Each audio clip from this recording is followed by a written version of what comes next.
I just wonder what the mechanics were thinking as they're looking for a nail salon. Well, it was like close. It was like 2 kilometers away, and they were bored. They were like looking for things to do because we were there for 4 days in between the races. And like the day before the race, like they're super busy. They were like bored. They were like, they wanted things to do. So then I was like, oh, like, can you take me? And they were like, yeah, okay. So they were happy to, but no, it was pretty funny.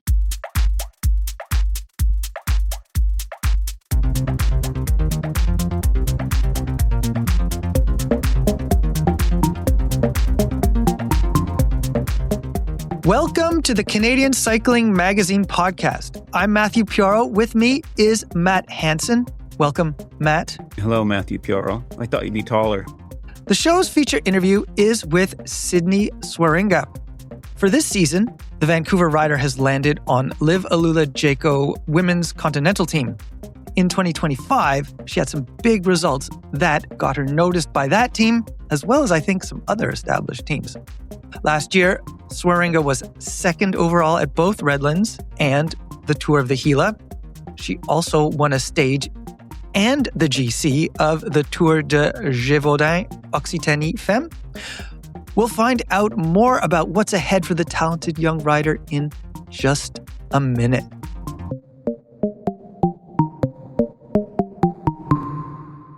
But first, Matt, let's touch on a few things in the world of bicycle racing. There's quite a few going on. There's so much going on. And the annoying thing is Canadians are doing well once again. This really drives you nuts. Tell listeners, maybe new listeners, just why. There's nothing wrong with mediocrity. Why an editor at Canadian Cycling Magazine shakes his head, is mystified when he has to cover top performances by other Canadian cyclists. There's nothing wrong with mediocrity, 80th. There's pride in that. Trust me, it's good to finish towards the back, And you still haven't explained why you're advocating mediocrity. Type. Okay. That's why. For those of you on the audio feed, Matt is typing. He's making typing gestures because that is what he does for work. And more Canadian successes means more typing. More type. Yeah. All right. It's just annoying. Well, Tom Pidcock had our mountain bike editors typing at the Nova Mesto races that recently wrapped up. Tom Pidcock was off the road bike and racing cross country. And Laura Stigger won the women's cross country Olympic in the Czech Republic there. Carter Woods in the men's XCO was the top Canadian. Jen Jackson was 11th. She's doing pretty well. She was 4th in South Korea. So things are looking very good for Jen Jackson. I just want to bop over it. We're gonna jump through a lot of racing quickly. Enduro, Transmadeira, a 6-day event in that area of Portugal. Germany's Helen Weber won, but she was followed by 3 Canadians in that enduro event. Emmy Lan, Georgia Astle, and Kristen Van Horn. Readers, subscribers, you can see an interview, a Q&A with Georgia Astle in the latest issue of the magazine. I'll just say Lan was quoted as saying, "I think this might just be the most fun I've ever had racing." So that is notable. Matt, what's coming up this weekend on the gravel side of things? Little race called Unbound. Yes, a little race. A little race that's all day with about 1 million people or so, not even being hyperbolic. As we're recording this, the biggest news swirling around Unbound isn't necessarily around an athlete, but what 2 athletes will be on. The news has come out recently that Cameron Jones, the winner of Unbound Gravel 2025, and Robin Gemperl will ride Scott RC gravel bikes. These are 32-inch prototypes. They are pure prototypes. You will never be able to buy one, but these big-wheeled bikes will be going through Kansas this weekend. I want to read a quote from Cameron Jones. It goes like this. This is, of course, marketing, but anyway, it still struck me. "This bike makes you feel like you're levitating over the surface. I'll be experiencing a road race while everyone else is racing gravel. The driving traction and cornering grip is revolutionary. Revolutionary. Oh, I see what he did there with wheels. I'm genuinely scared how fast I'll be able to corner once on a course with proper descents. Big wheels, big claims. We'll see how that goes. On the start list of Unbound Gravel, let's start with Unbound Gravel XL. Last year's winner, Rob Britton, will be there, as will Alexis Cartier, who did a sort of just unbound XL last year as he rode around North America to gravel races. At Unbound Gravel 200, we have national gravel champion Benjamin Perry. Also, Andrew Lesperance, who won Fuego XL Sea Otter, will be there. Laurie Arsenault. I'm keen to see how she does. She spent much of her winter fat biking. That is her preparation, winter fat biking for this season. So I want to see how that goes. And Haley Smith, recent interviewee on the Canadian Cycling Podcast, will be racing Unbound. Okay, Matt. Yes, sir. Onto the Giro d'Italia. It's in its final week. Things can change, but I feel the GC race has had an inevitability about it. Well, since before the race started, since Jonas Vingegaard announced he'd be riding. How have you felt about the GC race? Yeah, it's interesting. You know, I was reading something the other day how Vingegaard was saying something like, he's picking his moments because of the tour. And when he picks his moments, he picks his moments. But it's been an interesting race to see him, take off when he needs to. But yeah, it's just like you said, it was inevitable that he'd be in pink. The time trial was interesting that he sucked. He didn't suck. He was 13th or something like that. But it also didn't suit him. But yeah, no, it's been good to see him. What's interesting is he's going to have one thing on Pogacar that he'll have each one of the Grand Tours, which old Pogi hasn't done yet because, he's lazy or something. Needs to just try harder.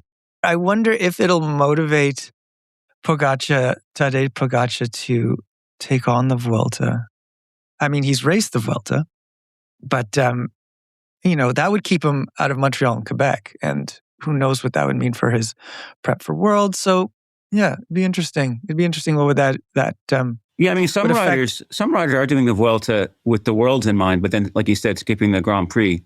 But just to have that last little bit of oomph, before the Worlds. But I think, he'll probably one of those calls they'll make after the tour, and we'll see what happens. It'd be cool to see him do it. I mean, I can't remember who said this, but someone said something like it'd be a cakewalk for him, to win the Vuelta. Just, given, which is, of course, I think that's probably maybe hyperbolic. That's hyperbolic. Not the million at Unbound. That's true. But I think eventually he'll do it, though. And eventually he's going to do all three of them in 1 year. Just out of boredom. I don't know about that. I could see him doing that. I almost feel bad returning back to the Giro. Alfonso Eulalia, he had the jersey for 9 stages. He surprised many by keeping it long past the stage 10's time trial, the 42-kilometer time trial, which, as you said, I guess did not suit Vingegaard perfectly. It seemed to definitely favor Filippo Ganna. But Eulalia defended the leader's jersey well. I think he did everything right. He did it with style, too. He was attacking in the pink jersey. Like, he wasn't just trying to survive. Like, he had some real panache, or whatever you call it in Italian. Gusto. He did, but I always felt there's a sense of, you're doing great, kid, but you're doomed. Yeah. There's always this lurking fatalism of Vingegaard, just, going, it's going to be Vingegaard's anyway. And there's a big shark underwater coming up at you. Donna. There's a bit of that, but it's like it's not the same menace of a shark. Maybe the same inevitability as being chomped by Jaws, but it didn't have the tension of Jaws closing in. I will say that the tension was racing stage by stage. Fabulous solo performances, like the 3 wins by Jonathan Navarez, whose last name I always struggle with. And his first name, too. He's got Narvaez. a weird spelling of Jonathan. Someone should flag that. I think the H goes after the O, but whatever. You do you, bud. Boy. Two Canadian yobs look at other names. But Narvaez, he is 3 wins, and as we're recording, Vingegaard has 4 wins. But Narvaez 3 wins were just kind of more exciting to watch. And then there was Alec Segard's sneak attack, which into Novi Ligure, which came from roughly 3 kilometers to go. It's a move he practiced at Norca course and then nailed at Grand Prix Denain. But and Alberto Bettiol's escape on stage 13 was fantastic. He's got to win a race every couple of years, right? To justify his contract. All right, I guess I'm good for another couple of years now. I won a race. He's going to rest on his laurels. And then I know the Milan stage is controversial for numerous reasons. The motorcycle, supposedly the motorcycle assistance for the breakaway or the peloton or both or neither or not enough from one or the other. Yeah. But that was a stage that had me biting my nails, metaphorically. Yeah, it's still exciting. I mean, I think once we got to like the 2 or 3K, it looked pretty good. I think what happens too is that, I think the commentators say this, is that, you know, everyone's getting tired and you're running out of guys because either they're not in the race anymore or it's not like you're at full strength in the first week, right? I mean, we saw Derek have to pull there for a little bit. That's what the little track is like. Oh, we need a little bit of horsepower because everyone's kind of dying here. And everyone's tired too. You could see that whatever about the motos, we'll never know.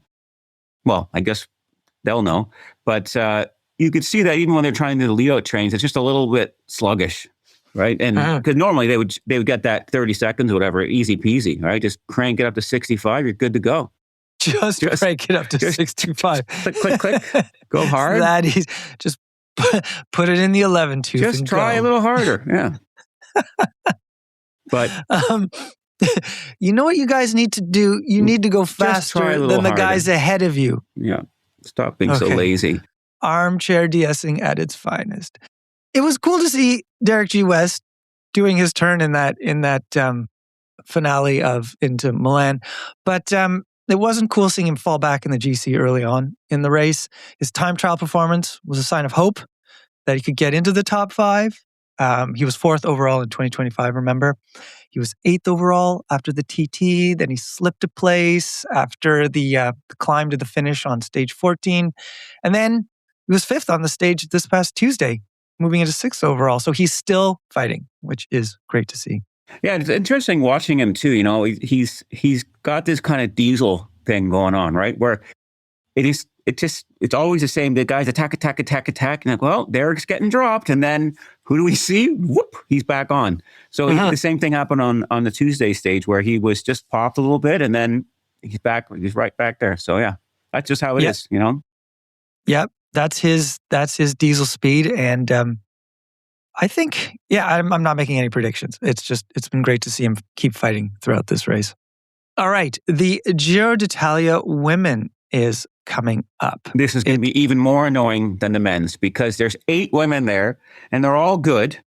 8 Canadian women? 8 Canadian women. Yes, there's more than 8 women. Yeah, that'd be kind of a boring, that'd be like the hockey in the old days, you know? 6 teams.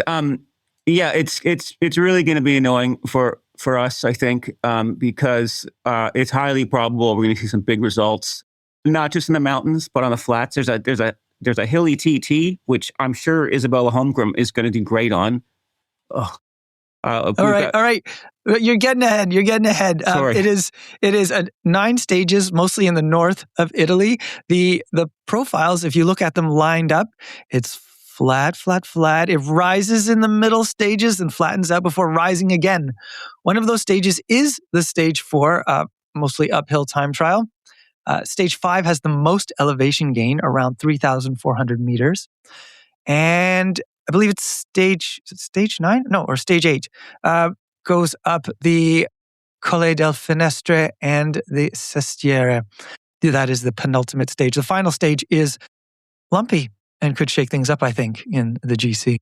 I think that's the one cool thing about the women's Grand Tours is that they're shorter, obviously, as we know. But the last stage is never going to be one of these little Champs-Élysées fun little parade stages, although we haven't had that last year. But it's always a hard last day. Yeah, with the Montmartre finish at the tour, that definitely has changed the script, let's say, on the final day. But traditionally, we'd have these nice little circuits in Champs-Élysées or in Rome or whatever. And it's just basically, you got the pink jersey on the Saturday. As long as things go well, it's going to be fine on Sunday. But with the Women's Grand Tour, no, that's not happening at all. You got to fight. And it could often shake it up on the last day. So, which makes it way more exciting, obviously. Exactly. But also probably a pain in the ass if you're trying to defend your GC. So let's look at the team with a long, clunky name, but we like anyway. Saint Michel, Preference Home, Aubert 93. Number 121, because that number ends with a 1, that's the leader of the team, and that is Clara Amond from Canada. She won a stage at the Giro back in 2024 into Urbino.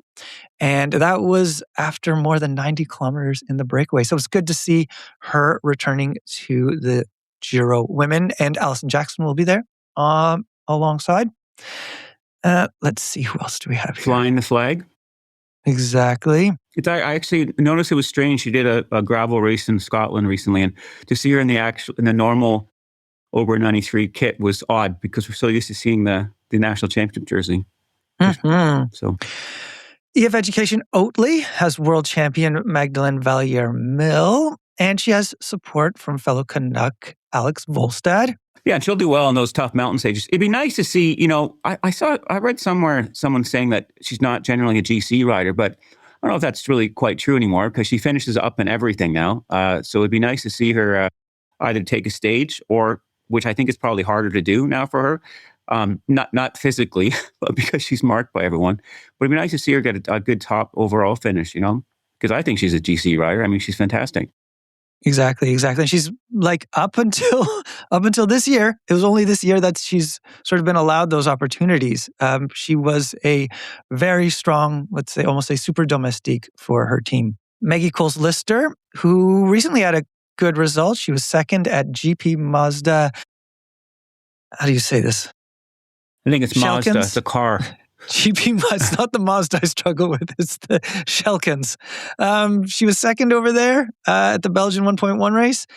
She will be lining up with Human Powered Health.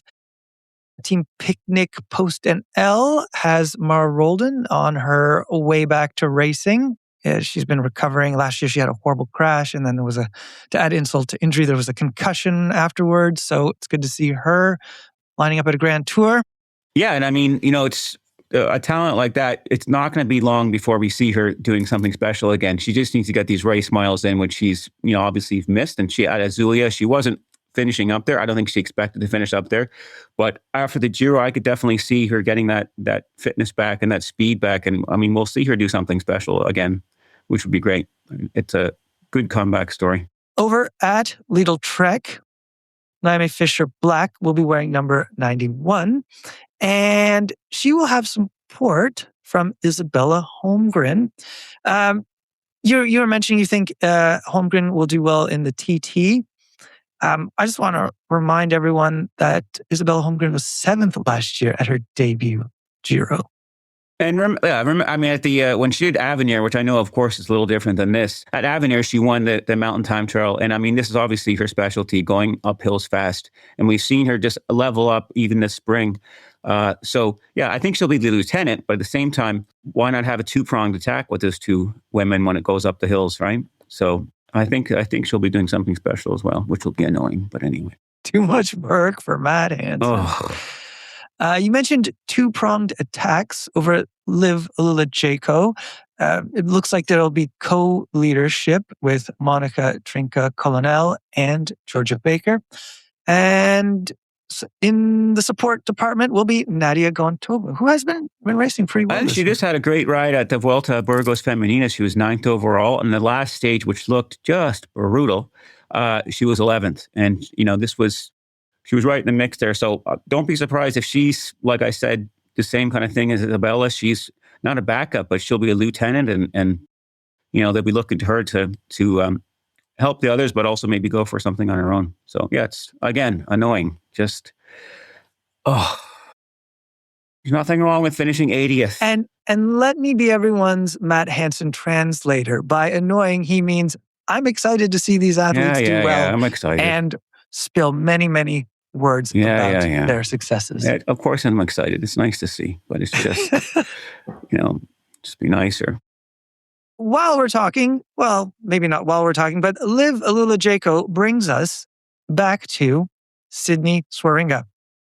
Let's introduce this rider, this episode's feature interview. She's from Vancouver. She started showing up on our radar a few years ago as she did races in her province and competed at track nationals in the under 17 ranks. Last year, as I mentioned at the top of the show, she had some good results in North America and Europe. Then, at the World Championships in Kigali, Rwanda, she was fourth in the junior women's road race. I feel like that result might have been overshadowed a little by Magdalene Ballière-Mills' win, but still a very notable performance by Swierenga. This year, she's taken a step up with Liv AlUla Jayco women's Continental team, and she seems to be learning and growing within her new squad. In this conversation, Swierenga and I talk about nails, as in getting them done for race day, shopping, crosswinds, and what's ahead for the Vancouver rider. Sidney Swierenga, welcome to the Canadian Cycling Magazine podcast. Thank you for having me.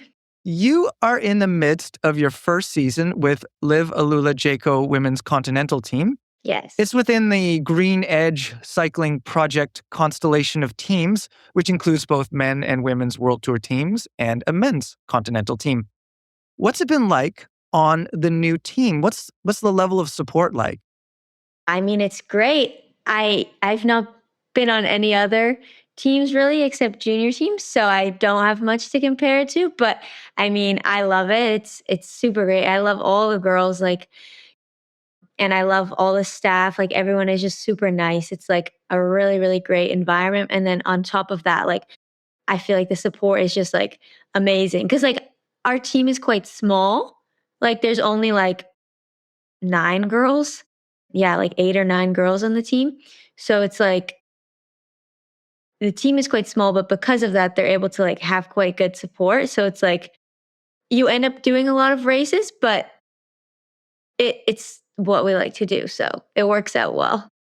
What was it like coming onto the team? Was there new kit day? Was there new bike day? Was there fitting? Was there all kind of onboarding for you to do? There was a camp in October, which I missed. And that's where they did the fitting and everything. But I went to a camp in December, and that's where I got my first, my bike, my training bike that I have now. I got some of the 2025 kit just to train in, at the camp and whatever, which I actually got so much. And I was okay, so I actually can't wear this in a month. But I was it was super cool. But it's just there's so much in bags that I haven't even opened that I'll never be able to wear because it's the wrong year. And then just slowly we kind of got all our kit. It wasn't kind of really one time we got everything. It was just still I'm getting things. So it's kind of Christmas every race, but yeah. Christmas every race. That's awesome. You gained experience racing in Europe before this season. I believe some of your first European races were in 2024 at the age of 16. Yes. But this year it seems like many of these races are new to you. Is there one particular event that you have liked the most so far? I really like Extremadura. I really like racing in Spain because I like the weather. I like racing when it wasn't hot, but I like racing when it's hot. And I love doing stage races and races with mountains. And so it was just, and also we won the whole race. So it was it was a pretty good time. Right. Your team won the overall with Mackenzie Copeland, I think, taking the GC. Yes. And you didn't do too shabby yourself. I believe you're 7th overall? Yes. Yeah. And while we're on results, early in May, you were 2nd at the Grand Prix de Morbihan, Femmes. And after that race on social media, you wrote, "Turns out I can have a good race with grown out nails after all. Tell me more about the condition of fingernails and how it relates to road racing. Well, I just I like to get my nails done every month. And I don't know, like I've done a couple races where it's like been like maybe like 4.5 weeks or just like 4 weeks, but like they just look really bad. And I'm always like, oh, like I'm not gonna race well because my nails are like ugly. Like I just hate looking at them. And I feel like when I'm like shifting, like they're kind of long because they're so grown out, they like get stuck. So I did a race in Luxembourg and then I was supposed to go home, but there was a girl that couldn't do the race in Morbihan. So I was like called to stay, which like I was happy to do. But then I was like, oh, like my nails, like I have to get them done. Like now it's gonna be really bad because I have to wait another week. So I went with the mechanics. They drove me to like a nail salon, and then the lady, there was like one nail salon like in the whole like of like where we were staying in Bretagne. And she was like, oh yeah, okay. Well, you have to make an appointment. And I was like, okay. And she said, yeah, but like we're all booked until the end of June. And I was like, okay, so I won't be getting my nails done before the race. So I'll just hope that it's okay. And then in the end it was fine. So maybe good luck comes with 4-week-old nail polish? I don't know. I wouldn't say that because I've definitely had bad races with I like to do my nails. I like to have I'm not gonna start. That's not gonna be a thing for me. I like having new nails All right, new nails for on race races. day. But It's a thing. but yeah. I just wonder what the mechanics were thinking as they're looking for a nail salon. Well, it was like close. It was like 2 kilometers away, and they were bored. They were like looking for things to do because we were there for 4 days in between the races. And like the day before the race, like they're super busy. And like obviously the day of the races, but then they had like 3 days that they were just like, they were like, oh, like maybe we're gonna go golfing. But then like it was really bad weather. So they were like bored. They were like, they wanted things to do. So then I was like, oh, like, can you take me? And they were like, yeah, okay. So they were happy to, but no, it was pretty funny. Amazing, amazing. Did you miss Redlands Bicycle Classic and Tour of the Gila this year, which you weren't able, I guess your schedule didn't allow you to come back to North America for those big US races. But last year in 2025, you were second at both of them. So I'm wondering how it felt to miss them this year. Redlands is like one of my favorite races ever. I would say like I would have loved to be able to do that. Gila was like I mean, it was a nice to experience, but I wouldn't say like I felt the need to like go back. Like I didn't have any FOMO, but I was like watching all the Redlands like the live updates on the stories, and I was like, oh, like it looks fun. My team, I can only race with my team. I can't race with other teams, so I couldn't have even like my team wasn't there, so I couldn't have even gone. But also, I was doing other races. I've heard you speak about some of the challenges or differences about racing in North America versus Europe. In North America, we have wide roads. And in Europe, they are narrow, where it can be difficult to move up. Has your comfort level with European racing grown? And how's your ability to fight for position?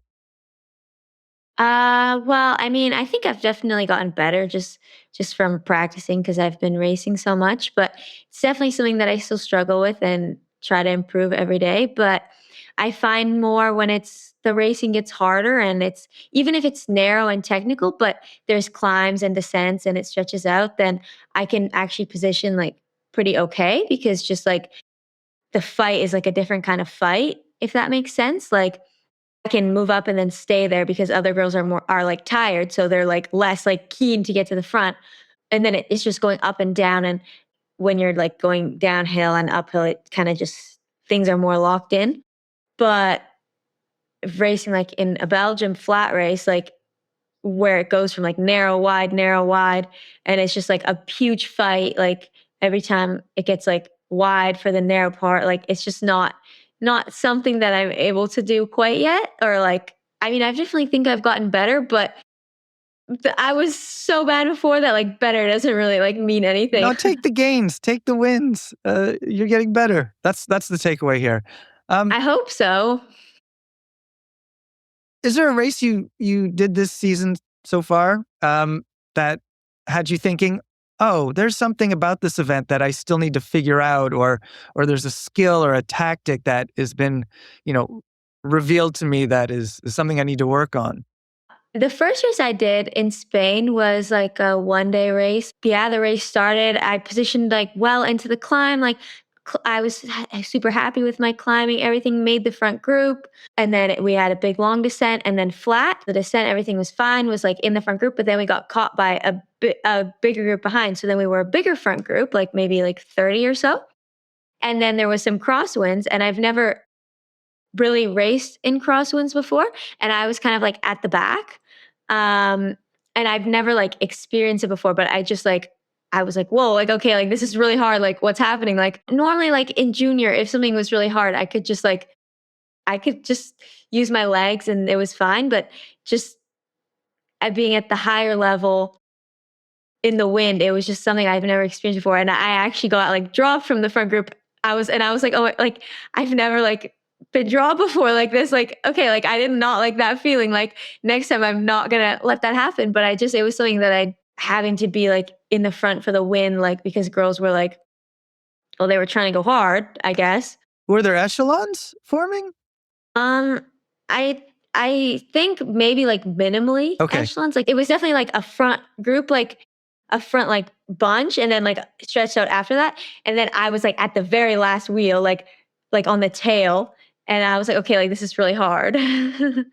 Interesting. So I want to get more into the season ahead in a moment, but let's go back. Let's go way back. How did you get started in cycling? Yeah, I mean, definitely through my dad. My family was all a super active family. Like my mom rides her bike to work every day, and my dad also rides his bike to work every day. They both work at UBC. So they both commute there every day. But my dad, like, he also races. And he like races on the track too in Burnaby. He would always bring me out when I was younger. And then it just like he brought me to the track. And then that's where I started racing. And then I joined like Devo Escape Velocity, like the youth cycling club. And that's when I started doing road and racing on the road and everything like that. And then I just realized I actually like hate track. So I'm not going to do that anymore. So then I started to only do road. But Now, before cycling, I understand you were a runner. I wouldn't say before cycling. I would say at the same time. Like I was doing cycling and I was doing running, and I love them both like for the same reasons. Like I just love moving my body and pushing myself, and I'm quite a competitive person, so I also like the racing. Like for all the reasons that I like the training, I like the racing just because it's like the training but on a bigger scale. Like it's just everything is more exciting and more extreme. I love them for the same reasons, but then like I just had more of a community in cycling, and my dad did it. And after COVID, like when all the running races got canceled, like I was still running, but then after I started doing more cycling, and then I just started doing only cycling. Now, I understand that during when you were doing more running, that your mom had to hide your running shoes at certain points. Yeah. No, Just because I just loved it so much that I was just always running, and she would be like, oh, like it's too much. And I would be like, oh yeah, okay. Like, and then I would just do it. I would just go and leave and go for a run. So she had to like make sure I didn't do that. so would you say it's because you were such a driven athlete? Like you were saying, it's in you Yeah, to move, to exercise? I just liked it. I always feel like I have to be like in my training. Like I always feel like I have to be like doing the most. So it's like I've just always been like that. Like even since I was like 12, like with my running. So I didn't like have a coach. So I didn't have someone to like if I didn't have like a running coach. So I didn't have someone to tell me to like hold back. So it has to be my mom. Can you tell me more about some of the Vancouver support networks that helped you? You mentioned Escape Velocity Devo, but what are some other support networks that helped you evolve as a cyclist? Yeah, I definitely like the Burnaby Velodrome Club. Like that is where I started. Like as much as now I don't like track and would not do track, like that is really what got me into racing and everything. And so definitely that. And then also just like all the local races and everything. Like when I got a bit older, then I joined tag, and tag was really something that helped me progress, especially Jordan, like my DS. I did Voss stages with him, and then I did Redlands and Gila, and then I just did Redlands. But then the next year I did Redlands and Gila all with him, and I feel like he taught me a lot, and I just learned a lot from that whole process. And like, yeah, just the support from Tag was probably one of the things that helped me the most. The tag cycling has been doing a lot for young riders, both on the women's side and the men's side. So yeah, I find that that organization is just it's really doing a lot for Canadian cyclists, especially on Yeah, and I mean, the West it's Coast. definitely great. It gave me a lot of opportunities, and I learned so much. There's one post on the tag website where you're referred to as Sid Vicious. Are you anything like the bassist from the Sex Pistols?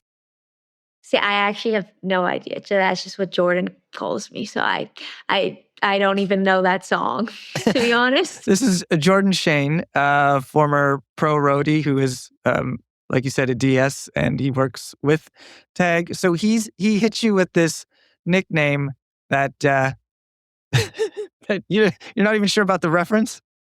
Well, I know what it is. Like people tell me, they're like, "Oh, do you even know that band?" And I'm like, "Nope," but I know it's a band. So As I understand it, that nickname is it only really used by Jordan or anybody else in Tag? I'm saying like now, like Leslie started saying it. If there's like people's name tags, like mine will say like Sid Vicious. So I think it's just like people within Tag. It's like an inside joke that like I don't even understand, but I'll like go along with it, you know? And that's Leslie Tomlinson, who's the founder or one of the founders of Tag. Exactly. Now I bring up the Sid Vicious bit also because it's in a post on the Tag website that lists some of your highlights from 2025, and I mentioned a few of them already. There was a second place at Redlands and at Gila.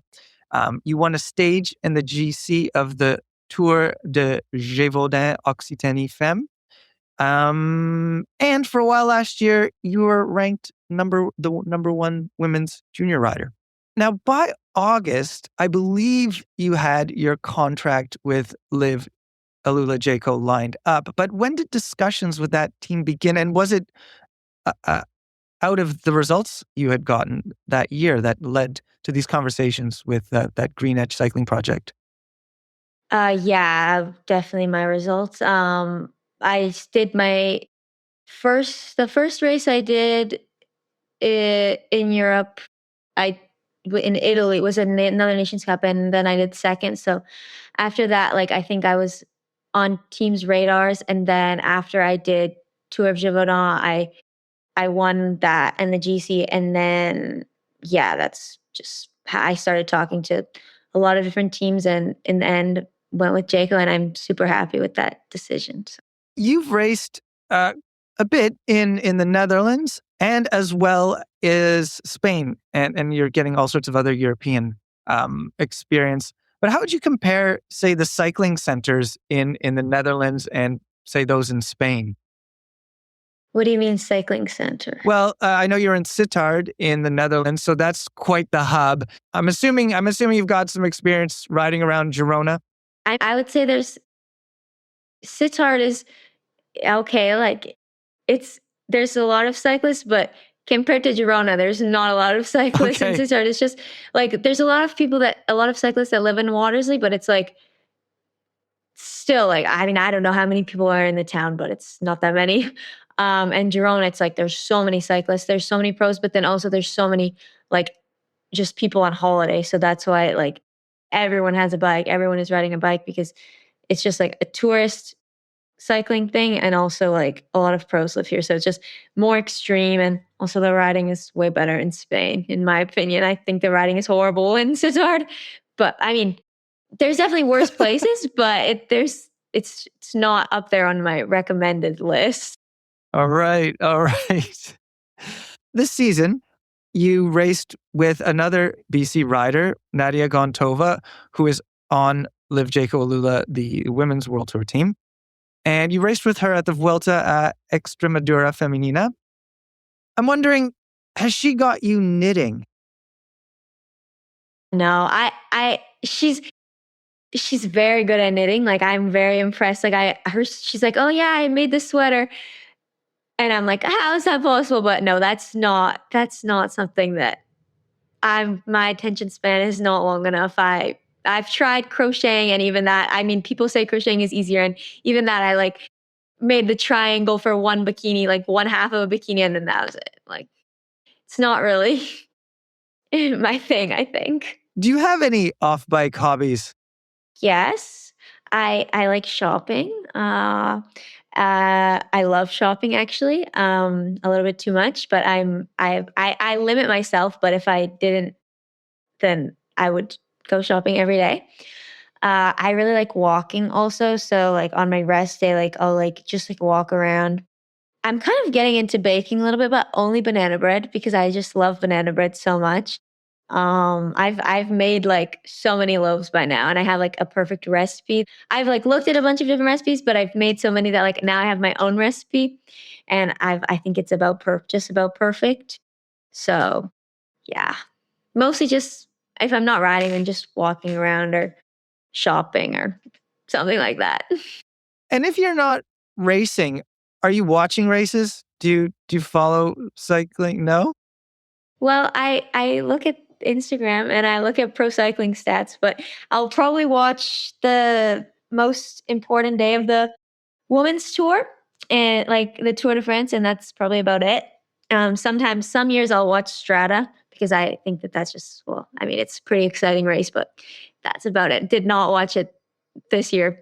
I just looked at pro cycling stats. Like if there's a race that I'm curious about the results, I'm not going to watch it. I'm just going to wait till it's over and look up who won. But yeah, maybe that's bad, but it's just not.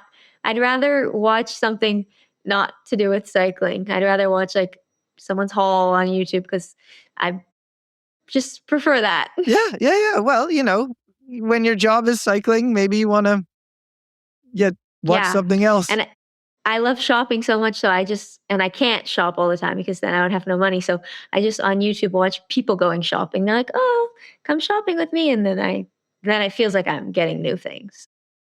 That's amazing. What are some of your plans for the rest of the season? I have a few like pretty big goals coming up in a couple weeks. I'm doing this 1-day race in France called Alps Gévaudan. And then the next week I have Pyrenees tour, which is we do the Tourmalet on stage 2, which I'm pretty excited about. Of course I've never done that, but I mean, I'm excited. And then the next week after that, I'm doing Catalonia, which I'm super excited about. I think it's going to be a super nice race. And then after that, I'm also doing Portugal. I love doing stage races. Like it's my favorite thing is stage races and racing in the mountains. So I have quite a bit of that coming up now. So I'm excited. And I guess it's a bit too early, maybe a little bit too early to start talking about World Championships in Montreal. You were in Kigali. You were 4th in the road race. What are your thoughts about the World Championships coming to Montreal? I mean, it's super exciting for sure. And I think the course is going to be really nice. Like that's what everyone's saying. Lots of climbing. I think in the U23 race, there's even more climbing than the elite women's race, which I think is super cool. And the TT is like solid, like it's like a time trialer's TT. So it's like just out and back, like the strongest person is going to win or the most aero person is going to win. So yeah, I mean, I think both courses look nice and hopefully I get to go. I would love to be there. I think that would be super cool. But yeah. We'll see. Yeah, exactly. Well, Sidney, thank you so much for your time and good luck with the rest of the season. Thank you.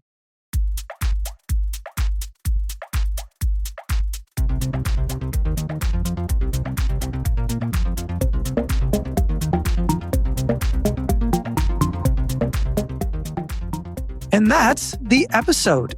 It is written and edited by me, Matthew Piaro. I had help from Matt Hansen. Thank you, Matt. For all the help. All the helps. So much help. This episode is produced by Adam Killick. He does the music too. Also, thank you to Ontario Creates for its support. I do want to add a slight postscript to the interview. I feel like one of my questions wasn't totally fair. While Swierenga might not watch cycling in her leisure time, she does study the sport. And you can tell that by the way she knew that the under 23 women's road race in Montreal, that's coming up in Montreal, will have more overall elevation gain than compared with the elite women's race, even though the elite women's race has a longer distance. So she is definitely studying the sport. Also, as you can tell by the way she spoke about, just the way she's learning on the roads of Europe. All right, Matt, what's up? What's next? I'm going to hang up here and maybe have some lunch. Riveting. Reflect on this conversation. Meditate. I might meditate. I've never actually meditated before, as you can probably tell. And then you will attack the keyboard once again. Type. Right on. Well, thanks, Matt. Thank you, everyone, for listening. Tell a friend about the show. Get them to subscribe. We love new listeners. And check out our website. Check all the typing that Matt's doing there. It's well-crafted words. Wow. Thanks once again, everyone, for listening. Ride safely. I'll talk to you later.